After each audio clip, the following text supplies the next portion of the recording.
ಶುಭೋದಯ ಶಿವಶಕ್ತಿ ಜ್ಞಾನ ಮತ್ತು ಶಕ್ತಿಯ ದರ್ಶನ ವಿಶೇಷ ಕಾರ್ಯಕ್ರಮಕ್ಕೆ ತಮ್ಮೆಲ್ಲರಿಗೂ ಆತ್ಮೀಯ ಪ್ರೀತಿಯ ಸ್ವಾಗತ ಹೇಳ್ತಾ ಇರೋದು ನಾನು ಉಷಾ.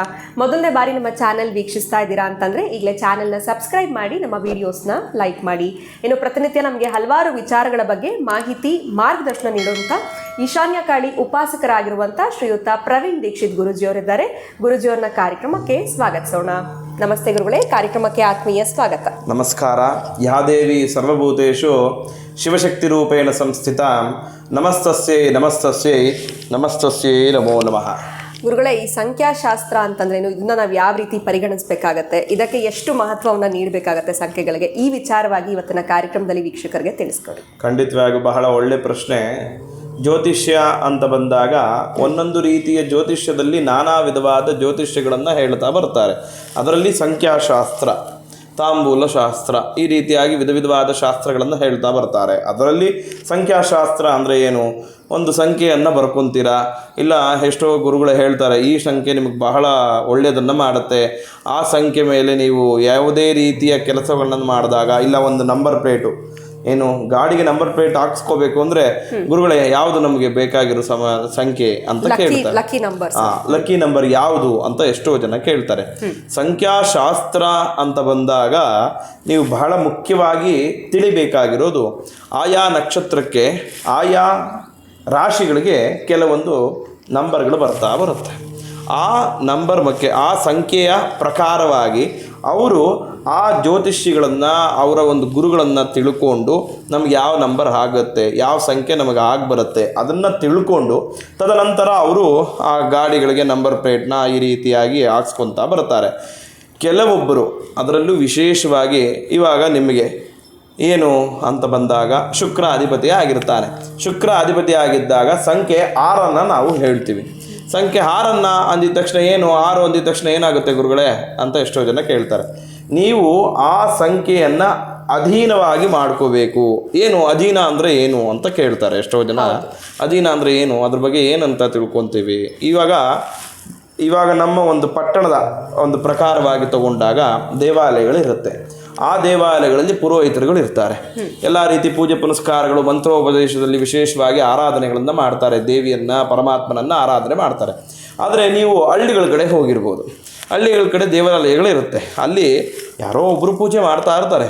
ಅವ್ರನ್ನ ಗುಡಿ ಪೂಜಾರರು ಅಂತಲೇ ಕರೀತಾರೆ ಅಲ್ವಾ.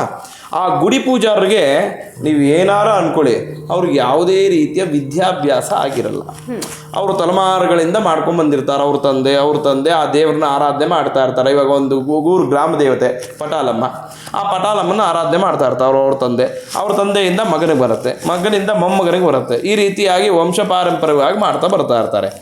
ಆ ಕ್ಷೇತ್ರಕ್ಕೆ ನೀವು ಹೋಗಿ ಒಳಗಡೆ ಆ ಗರ್ಭಗುಡಿಗೆ ಹೋಗಿ ಆ ತಾಯಿ ನೀವೇನೇ ಕೇಳಿದ್ರು ಖಂಡಿತವಾಗಿ ನಿಮಗೆ ಕೊಡಲ್ಲ. ತಿಳ್ಕೊಂಬಿಡಿ. ನಾನು ಏನು ಯಾವ ರೀತಿಯ ಆರಾಧನೆಯನ್ನು ಮಾಡಲಿ, ಎಷ್ಟೇ ಮಂತ್ರೋಪದೇಶ ಮಾಡಲಿ ಆ ತಾಯಿಗೆ ಖಂಡಿತವಾಗಿಯೂ ಕೊಡಲ್ಲ.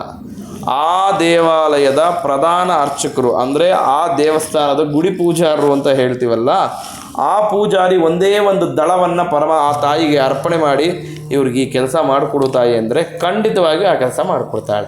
ಅಂದರೆ ಆಯಾ ದೇವಾಲಯದಲ್ಲಿ ಆ ಪ್ರಧಾನ ಪುರೋಹಿತರುಗಳಿಗೆ ಆಯಾ ದೇವರ ಅಧೀನವಾಗಿರುತ್ತೆ.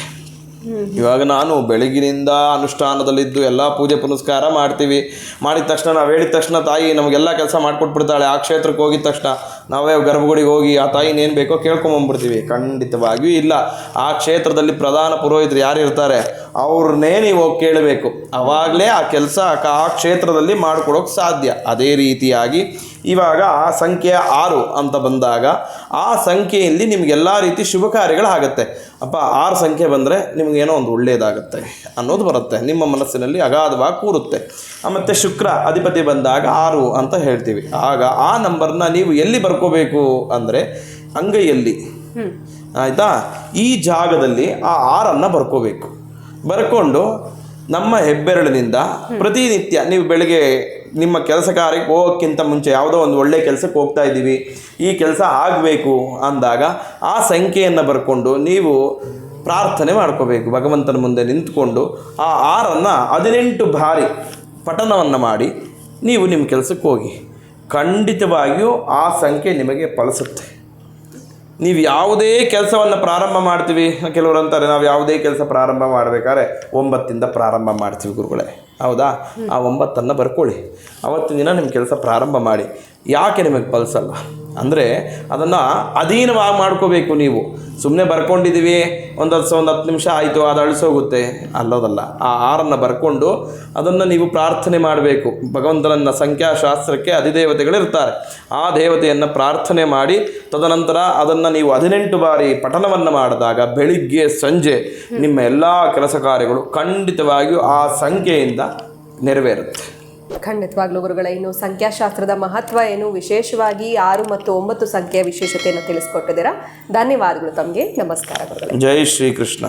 ಇನ್ನು ವೀಕ್ಷಕರೇ, ಇವತ್ತಿನ ವಿಡಿಯೋನ ಮುಗಿಸುವಂತಹ ಸಮಯ ಆಗಿದೆ. ಮತ್ತೊಂದು ಹೊಸ ವಿಚಾರದೊಂದಿಗೆ ಮುಂದಿನ ವಿಡಿಯೋನಲ್ಲಿ ಭೇಟಿ ಮಾಡ್ತೀವಿ. ನಮಸ್ಕಾರ.